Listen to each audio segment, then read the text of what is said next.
బాసర పుణ్యక్షేత్రంలో శ్రీ వేద భారతీ పీఠం ఆధ్వర్యంలో కొనసాగుతున్న వేద పాఠశాలలో చిన్నారులు వేదాలను వల్లిస్తున్నారు. కులాలకు మతాలకు అతీతంగా కొనసాగుతున్న ఈ వేద పాఠశాలపై టీన్యూస్ ప్రత్యేక కథనం.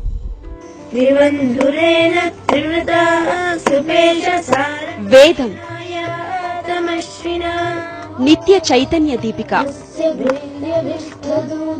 నిరంతర అన్వేషణ, ధర్మాన్ని ఉపదేశిస్తుంది, శాంతిని కాంక్షిస్తుంది, కార్యోపదేశం చేస్తుంది, సన్మార్గంలో నడిపిస్తుంది, ఎలా బతకాలో నేర్పుతుంది, ఇహపరలోక జ్ఞానాలను అందిస్తుంది. విధాత తలపున ప్రభవించినది అనాది జీవన వేదం. ఓ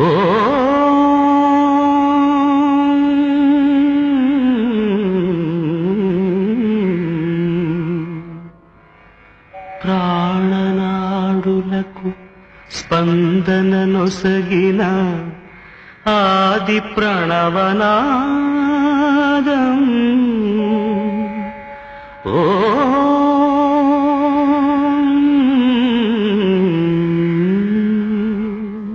రామాయణం, మహాభారతం, అష్టాదశ పురాణాల్లో ఋషులు, పురాణ పురుషులు ఎందరో వాటిని అనుసరించి మోక్షం పొందారు. తరతరాలుగా సత్యం, ధర్మం ఈ భూమండలం మీద ఇంకా వర్ధిల్లుతున్నాయంటే ఖచ్చితంగా అది వేదాల చలవే. అలా అని వేదం అనే మాటను ఒక మతానికో ఒక వర్గానికో పరిమితం చేయడం సబబు కాదు. వేదం సర్వమతాల సారం. వేదం భారతీయ విలువలను కాపాడే సుస్వరం.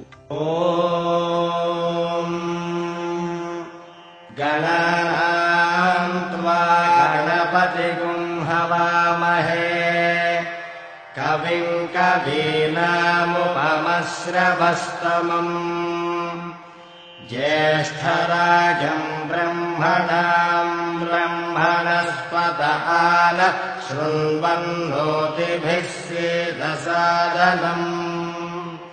శ్రీమహాగణాధిపతయే నమః. పురుషసూక్తం.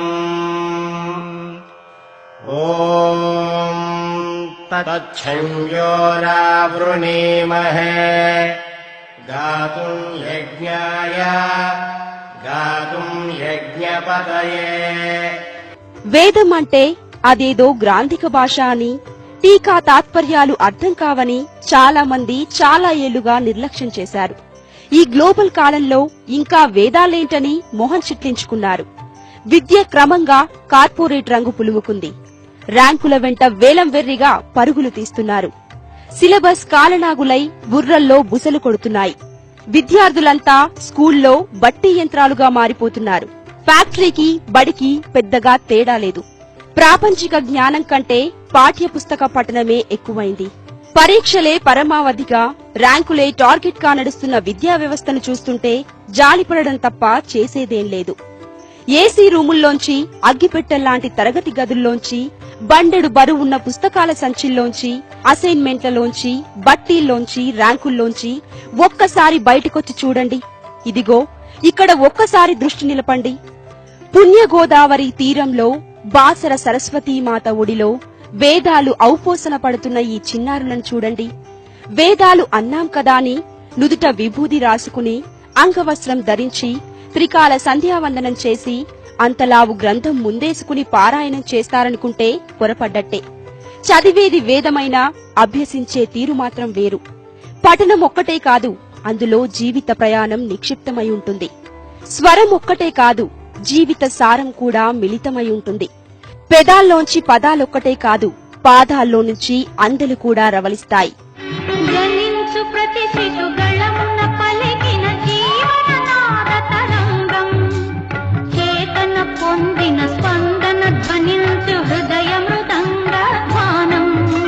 సరసస్వర సురచరీ గమనమౌ సామవేద సారమిది. సరసస్వర సురచరీ గమనమౌ సామవేద శ్రీవేద భారతీ పీఠం 6 ఎకరాల సువిశాల ఆశ్రమం. ప్రస్తుతం 50 మంది విద్యార్థులున్న ఈ వేదపీఠానికి ఎన్నో ప్రత్యేకతలున్నాయి. వేద పాఠశాల అంటే కేవలం బ్రాహ్మణులు మాత్రమే చదువుకునేదనే కుసంప్రదాయానికి ఇక్కడ చోటు లేదు. కులమతాలకు అతీతంగా ఎవరైనా ఇక్కడ వేదం చదవచ్చు. ఇంకో ముఖ్యమైన విషయం ఏంటంటే అమ్మాయిలకు కూడా అవకాశం కల్పించారు. ఆ మాటకొస్తే ఋగ్వేదంలో చాలా మంది వేదాలు పారాయణం చేశారు.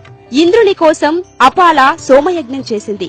యజ్ఞవల్కుని రెండో భార్య మైత్రేయి జనక మహారాజు సభలో మహా పండితులనే మట్టి కరిపించింది. గార్గి అనే మహాయోగిని వేదాలను ఔపోసన పట్టింది. ఇలా చెప్పుకుంటూ పోతే ఆత్రేయి, అపాల, సూర్య, ఇంద్రాణి, లోపాముద్ర లాంటి ఎందరో స్త్రీలు బీజాక్షరాల్లో వేదాల్లో తలపండిపోయారు. ఇక్కడ కూడా అదే సాంప్రదాయం ఉంది. ఇంతవరకు భారతదేశంలో వేదాన్ని అధ్యయనం అనేది ఒక పురుషులు మాత్రమే ఉన్నారు ఇంతవరకు. అయితే స్త్రీలలో కనీసం బ్రాహ్మణ స్త్రీలు కూడా లేరు. అటువంటిది శ్రీ వేద భారతీ పీఠంలో ప్రస్తుతం మనకు 20 మంది విద్యార్థినులు ఉన్నారు. మరి ఈ వేదాన్ని ఎలా చదువుతున్నారంటే కేవలము ఒక వేదం అంటే పఠనమే కాకుండా ఒక వీణలో గాని, వైలిన్ లో గాని, కీబోర్డ్ లో గాని మరి మంత్రాలు చెప్పుకుంటూ దాన్ని వీణలు వాయిస్తూ చెప్తున్నారు. అది పురుషుల కంటే బాగా చెప్పాలనేసి. ప్రతి ఏటా జూన్లో అడ్మిషన్లుంటాయి. ప్రస్తుతం 40 సీట్లు మాత్రమే ఉన్నాయి. 9 నుంచి 11 సంవత్సరాల మధ్య ఉండి 5వ తరగతి పూర్తి చేసిన చిన్నారులను ఎంట్రన్స్ టెస్ట్ ద్వారా జాయిన్ చేసుకుంటారు. 7 సంవత్సరాల కోర్సు పూర్తయిన తరువాత ఇంటర్మీడియట్ తో సమానమైన వేద విభూషణ్ పట్టా అందజేస్తారు. ఈ సర్టిఫికేట్ కు వైదిక విశ్వవిద్యాలయాల గుర్తింపు ఉంటుంది. అంతేకాదు వేద విద్యలో డిగ్రీ, పీజీ, పీహెచ్డీ వరకు చదివే అవకాశం కూడా ఉంది. వేదాలతో పాటు సంస్కృతం, హిందీ, ఇంగ్లీష్, కంప్యూటర్, కర్ణాటక సంగీతం, భరతనాట్యం, వయోలిన్, కీబోర్డు, గిటార్ కూడా నేర్పిస్తారు. ఇంటర్మీడియట్ స్థాయి ఈ వేద విభూషణ్ కోర్సు పూర్తయిన తరువాత పౌరోహిత్యాన్ని ఉపాధిగా చేసుకుని స్థిరపడవచ్చు.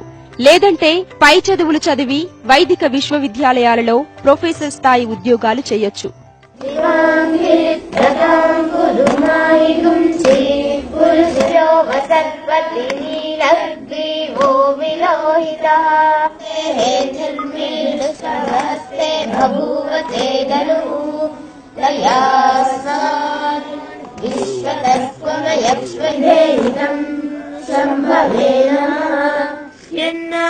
సత్య పరావతి యద్వాస్తో హరితుర్వసే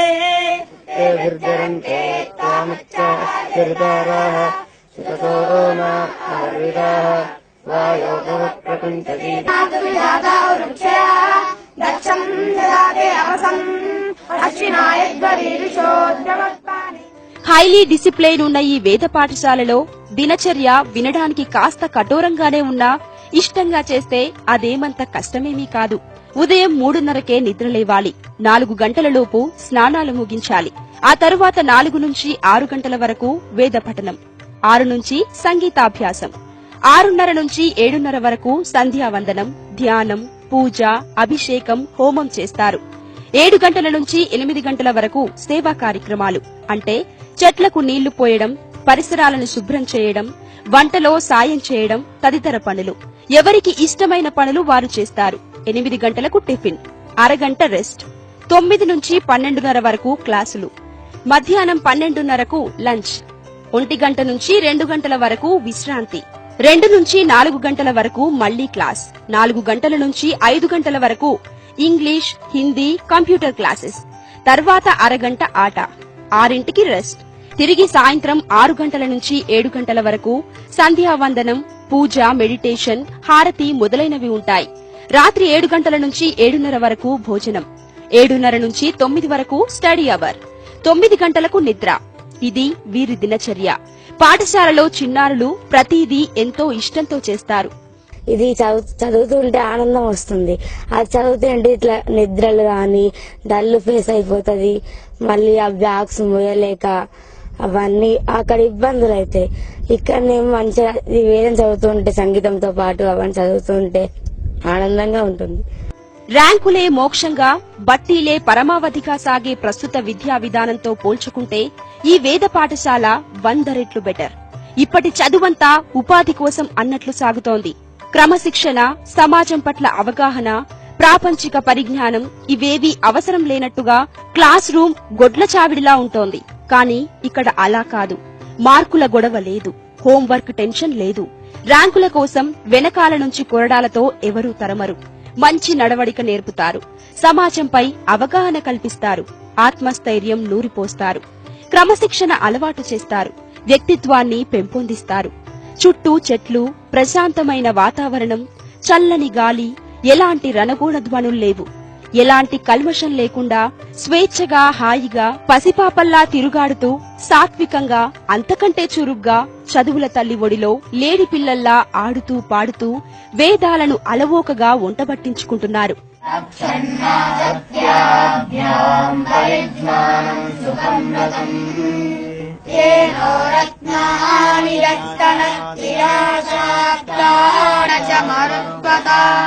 సంభో మదాదో నవంతశ్చర్దేవస్య నిష్కృతం ఉదత్యంచమసన్నవంతశ్చర్దేవస్య నిష్కృతం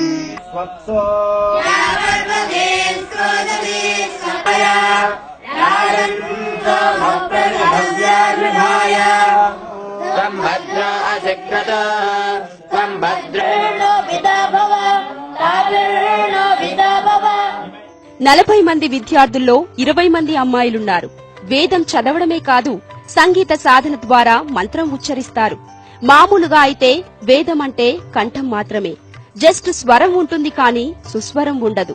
కానీ ఇక్కడ ప్రతి అక్షరం శృతిలో పలుకుతుంది, ప్రతి పాదం లయబద్ధంగా సాగుతుంది, వినసొంపుగా ఉంటుంది. వీణాతంత్రుల మీద అలలు అలలుగా సాగే స్వరాన్ని వింటుంటే ఎంత దూరాన ఉన్నా తనువు మనసు ఏకమై లీనమైపోతుంది. వేదేషు సర్వా విద్యా సంతి, వేదమునందు సమస్త విద్యలున్నవి. అనంతావై వేదాః, వేదములు అనంతమైనవి. గోస్తు మాత్రాన విద్యతే, వేదమునకు హద్దు లేదు. బ్రహ్మాయం వాచః పరమం వ్యోమ, అది ఒక అనంతం, అమృతం. వేదంలో వైమానిక శాస్త్రములున్నవి, వేదంలో మ్యాథమెటిక్స్ మొదలగు శాస్త్రములున్నవి, వేదంలో విద్యుదుత్పత్తి శాస్త్రములున్నవి. కానీ మన అశ్రద్ధ వలన అవి ఇప్పుడు ప్రయోగ రూపంలో లేవు. మాలాంటి వారు కొన్ని లక్షల మంది మరలా వేదాన్ని చదివినట్టయితే దానిని సాధించగలము. జై శ్రీ వేదం. ఈ వేద భారతి పీఠానికి కుల, వర్గ, ప్రాంతీయ భేదం లేదు. ఎవరైనా ఇక్కడ వేదం నేర్చుకోవచ్చు. ప్రస్తుతం పిల్లలు ఇక్కడ ఋగ్వేదం, సామవేదం చదువుతున్నారు. సర్కారు చొరవ తీసుకుంటే ఇది విశ్వవిద్యాలయంగా మారుతుందని నిర్వాహకులు ఆశాభావం వ్యక్తం చేస్తున్నారు.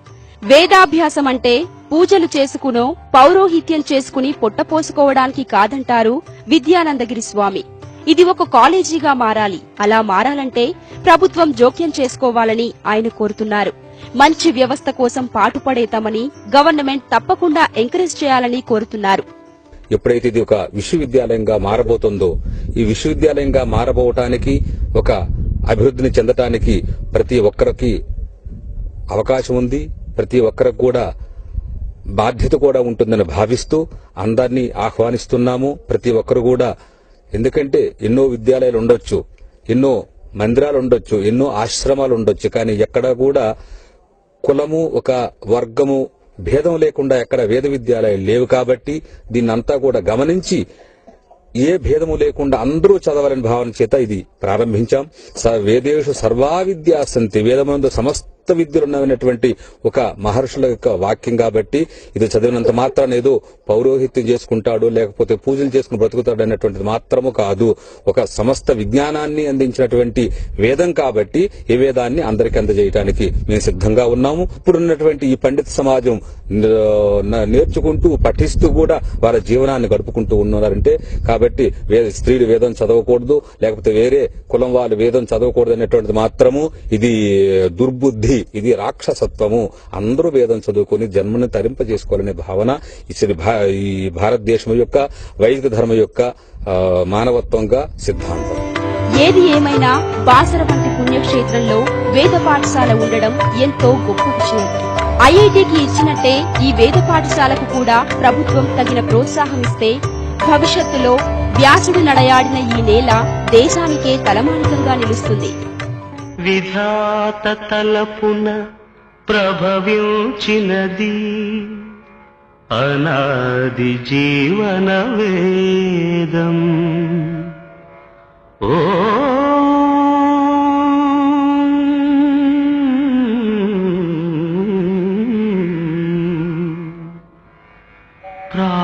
ప్రాణనాడులకు స్పందన నొసగిన ఆది ప్రణవనాదం. ఓ